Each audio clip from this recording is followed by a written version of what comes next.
Tonight at 10, the number of patients being treated for COVID in England's hospitals is now higher than it was at the previous peak earlier this year. NHS staff are reporting intense pressure on hospitals, with a sharp rise in the number of infections and beds in very short supply. It's always challenging in winter. Nobody would say that it wasn't. But at the moment, the level of patient need is incredibly high. Today also brought a record number of new infections reported across the UK in the past 24 hours. Also tonight, ministers warn travellers and business people to expect bumpy moments ahead as they get used to the UK's new relationship with the European Union. Finding staff for the care sector will be more difficult under the government's new immigration rules. That's according to care providers.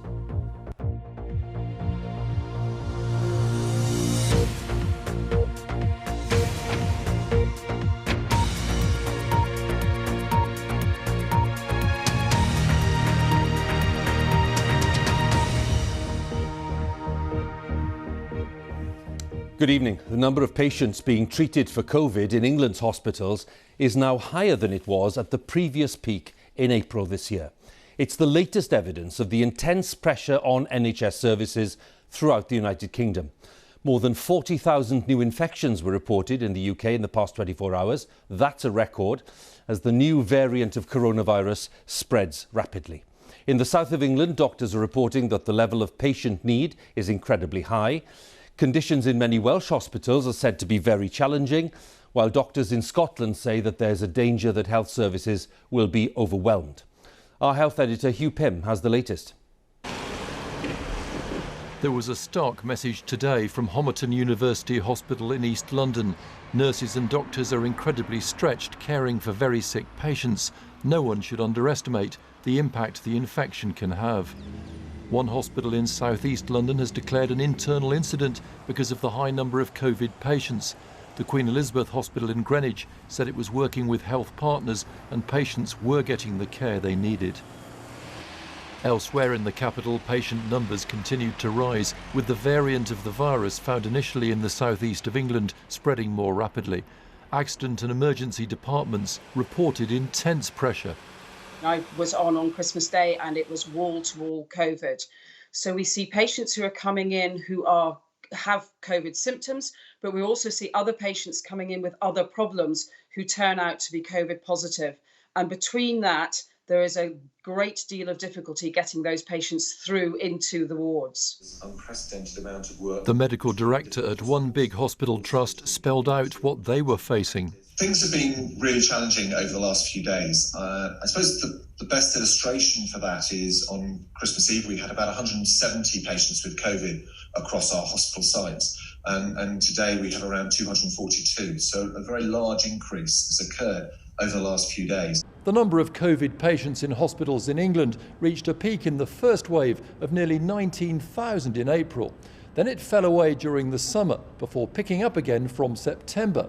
And it's now above the level of that previous peak. So what does that mean in practice? Hospitals need more beds for COVID patients and in some cases are moving staff from other areas to care for them. Already some less urgent work is being cancelled. Health leaders say the postponement of more routine operations and procedures will become more widespread. Sadly, it's inevitable that as the infections rise and the admissions rise, that actually we see disruption to other services. We're desperate, our members are desperate to keep that disruption as low as possible. But unfortunately, some of our elective and planned services will be disruptive, both in hospitals and in other settings as well. Doctors in Scotland have warned that their health system is severely stretched and are concerned that the limited household mixing on Christmas Day will have spread infections. Inevitably, there will be a cost for this.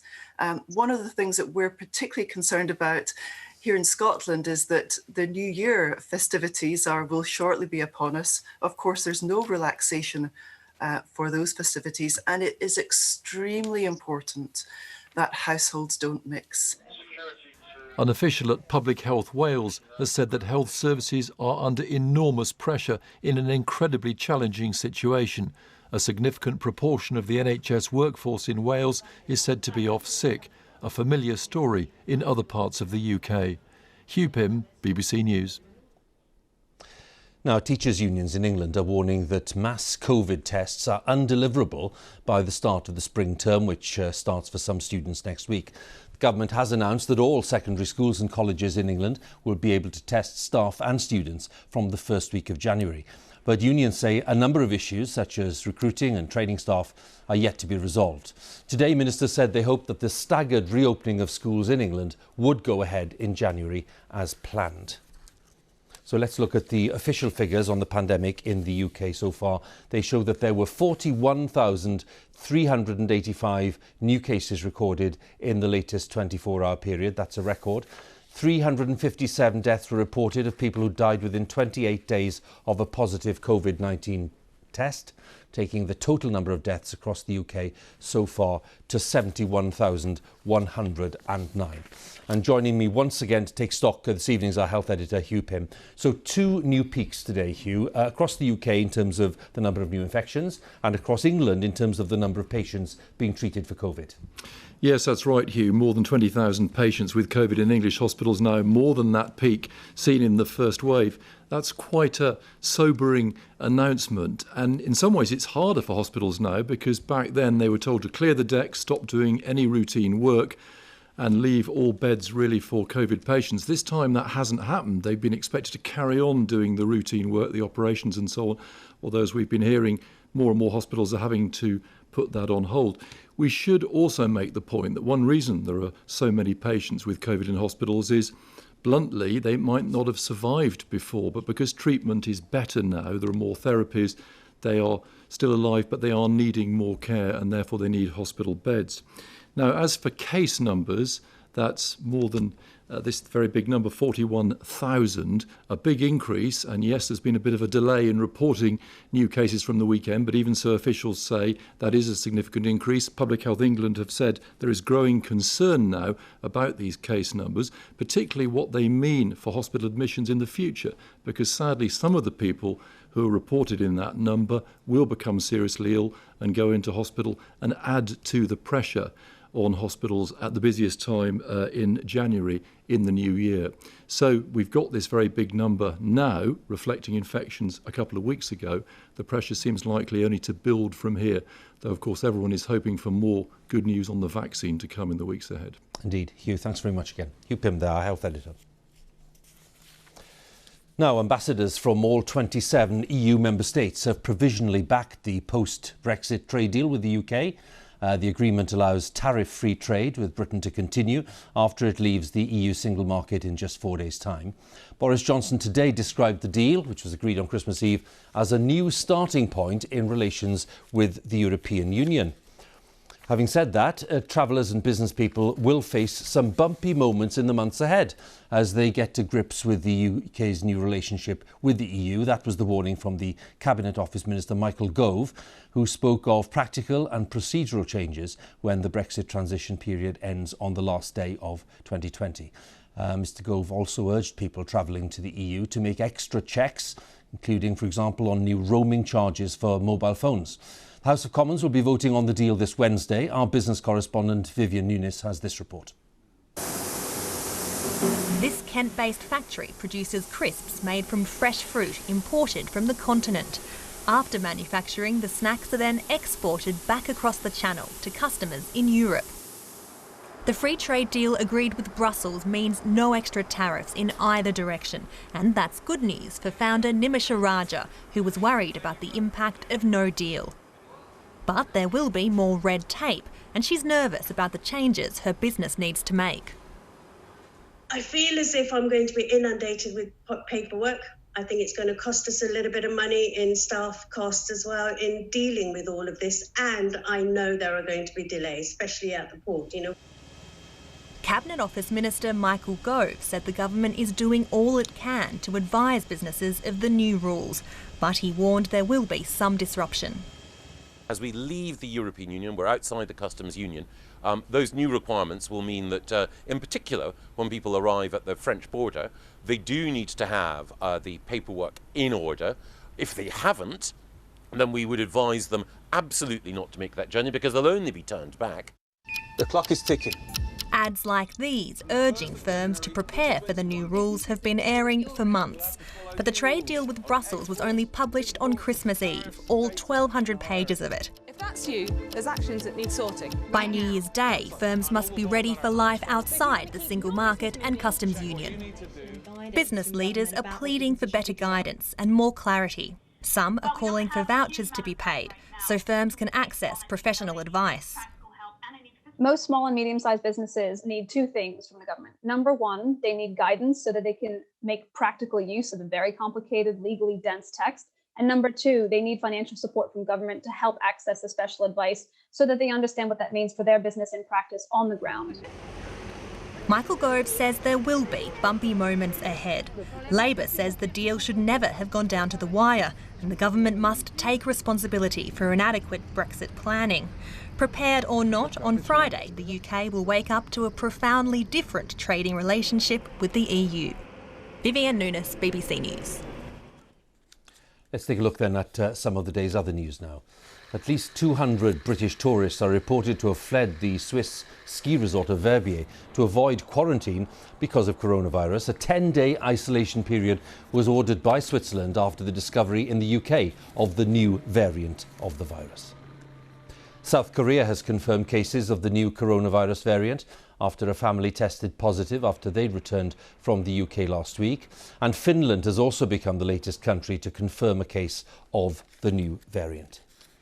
South Africa's tightened its coronavirus restrictions, banning the sale of alcohol and extending a nationwide curfew. The authorities say that infections have passed 1 million there due to a more contagious variant that was found in South Africa. Almost 27,000 people have died from COVID in that country. Now, experts in the care sector say that they're concerned that the UK's new immigration rules will limit the ability to recruit enough staff to care for the elderly and the disabled. In England, it's estimated that there are 112,000 job vacancies in care homes and in the home care sector. From January, the new rules will mean that most overseas care workers will not earn enough to qualify for a work visa. But ministers say that care companies will be able to recruit enough people from within the UK, as our social affairs correspondent Alison Holt explains now. Hello, my name is Pedro. I'm from Spain. This is where I live, in Montreal. This is the home that 22-year-old Pedro is leaving. With just days before the end of the Brexit transition, he's heading to Cornwall to become a care worker. Residential homes there can't recruit enough local staff. I knew I should do something to help. This is why I decided to work in a care centre. There are an estimated 112,000 care vacancies in England alone. Nervous bad. Everything is fine. Many who are recruited, like Pedro, make the journey from the EU. This is his new home in Penzance. Old Manor Residential Home has recently been refurbished, but there aren't enough staff to reopen it. Hello. Hello, you must be Pedro. It's run by Mary Anson. She's recruited 6 people from the EU before the rules change. They'll start work in one of her other homes, but she hopes it will allow her to bring new residents in here. Just empty and waiting for someone to occupy. It is a shame, it's a terrible waste, all for the lack of staff, or sufficient staff. We've got some great staff, but just not enough of them. And that pool of people coming and living here is going to decline. Home care providers also warn of increased staffing problems, as most new UK arrivals will have to earn over £25,000 a year, much more than the majority of care workers get. We call on the government in the short term to add care workers to the shortage occupation list. And then in the longer term, to make good on their promises to fix social care so that we can invest properly in the workforce. If you want to do something important, care for others. In April, as the first wave of COVID-19 peaked, the government rolled out a recruitment drive. The BBC's been told by the end of July the campaign had shortlisted just 716 people. We need you now, and they need you always. But the government says it's had tens of thousands of applications across its platforms, which have helped cut the vacancy rate. And COVID has forced some, like Christian, to rethink their careers. He was an airline cabin manager, but needing a change after getting the virus and being furloughed, He now works in a West Sussex care home. Here, you've still got call bells and you've still got trolleys to push around. Here, it's a bit more special than that, a lot more special. I leave here and I'm feeling I'm done something pretty good with myself and for somebody else. And for many, the pandemic has highlighted the need to do much more to recognise the importance of care workers. Alison Holt, BBC News. A judge in the US has denied a further bail application by Ghislaine Maxwell, who's in custody awaiting trial on sex crime charges. She's accused of helping the convicted sex offender, the late Jeffrey Epstein, to groom young girls, a charge that she has denied. The UN Human Rights Office has called for the early release of the prominent Saudi Arabian women's rights activist Loujain al-Hathloul. Ms al-Hathloul, who campaigned against for women to drive, a right to drive, has been sentenced to 5 years and 8 months in prison on charges of trying to harm national security. She's already been in detention for more than 2 years. A major study of the Atlantic Ocean, which has taken 5 years to complete, has discovered species previously unknown to science. Using remote-controlled deep-sea robots, the project looked at the ocean and its hidden ecosystems in unprecedented detail. It also revealed how life in the deep ocean is being threatened by the process of climate change, as our correspondent Victoria Gill explains. An ocean that covers 1/5 of the Earth's surface. And from populous industrial coastlines to pristine ice-filled waters, one 4.5-year study of the Atlantic, exploring and taking samples from 12 regions of this vast ocean, has discovered a dozen species new to science. This creature is a zoantherian. It uses its tentacles to trap food from the water. The researchers also found shellfish and 5 new species of coral. These static seabed dwellers provide the food and shelter that's the foundation of hotspots of life in the deep ocean. You can think of them as underwater cities. The scientists say their Atlantic-wide study is just starting to map out where the most important places for life are. We can still say that we know less about the seafloor of the oceans than we do about the surface of the Moon or Mars. A very small percentage of the seafloor has actually been sampled. That means that pretty much anywhere you go that's new, you're going to find new species, and they might be tiny little worms, nematodes or things like that, but certainly the diversity is huge.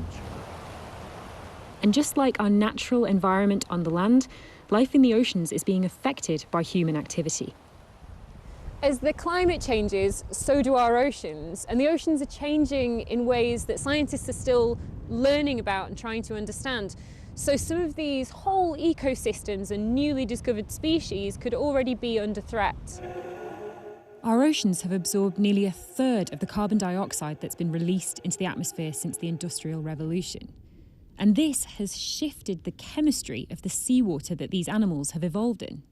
We have this really terrifying prospect that right across the global ocean, the sea is becoming slightly more acid. So we face the prospect that the corals of the deep sea are changing. Their skeletons are getting more porous as that slightly acidic seawater corrodes and damages their skeletons. It's almost like an osteoporosis. They're becoming more brittle, more vulnerable to breaking. And it's those coral skeletons that form the structures that are the buildings, the architecture of those cities of the deep sea. This research is unravelling how diverse and interconnected life in the deep ocean is. And as our world changes quickly, these insights could be key to making sure that species don't disappear before they're even discovered. Victoria Gill, BBC News. Heavy snow in the Midlands has led to police warning drivers that they should only take to the roads for essential trips. Up to 3 inches fell in Worcestershire and Staffordshire, with lighter falls as far south as Devon. Some rail services have been disrupted, and there is a Met Office yellow warning of snow and ice for much of England, Wales and parts of Scotland until tomorrow morning. With that, let's catch up with all the bank holiday sport and join Sarah at the BBC Sports Centre. Hi, Sarah. Hello, thank you, Hugh. The Premier League is dealing with its second cancelled fixture of the season after Manchester City's trip to Everton this evening was postponed 4 hours before kick-off due to a coronavirus outbreak at the Manchester club. 2 games did go ahead with draws at Crystal Palace and at Chelsea. Joe Curry reports. One of its tightest defences. The visitors hadn't conceded a goal in December, but would something give at the Bridge? Leicester travelled to South East London in pursuit of league leaders Liverpool, and they were helped by an early penalty. Luke Thomas drawing the simplest of fouls from James Tompkins. Kelechi Iheanacho stuttered and stalled. Vincent Gaeta saved. After the break, the hosts finally found some festive form. Andros Townsend whipped in a cross, and with pinpoint timing, Wilfried Zaha found the net at the near post. Palace ahead. But Leicester weren't done. Harvey Barnes creating a chance out of seemingly nothing. His finish beyond the fingertips of Gaeta to draw his side level. 1-1 it stayed, enough to move Leicester into second for now. Joe Curry, BBC News. This is how the top half of the table looks then. Leicester move up to second, 3 points behind Liverpool. Aston Villa are now fifth and Chelsea sixth. The Football League is also dealing with a number of postponements due to coronavirus. 9 of tomorrow's games will not go ahead. League One's Rochdale are one of the latest clubs to announce their next 2 matches have been postponed, while in League Two, Bolton's game against Morecambe tomorrow is also off.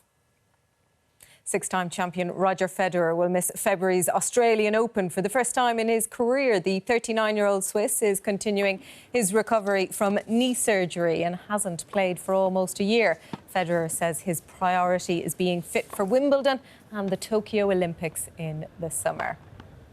There is more, as always, on the BBC Sport website, but that is it from me, Hugh. Sarah, many thanks once again. And there's more throughout the evening on the BBC News channel. Now on BBC One, it's time for the news where you are. Have a good night.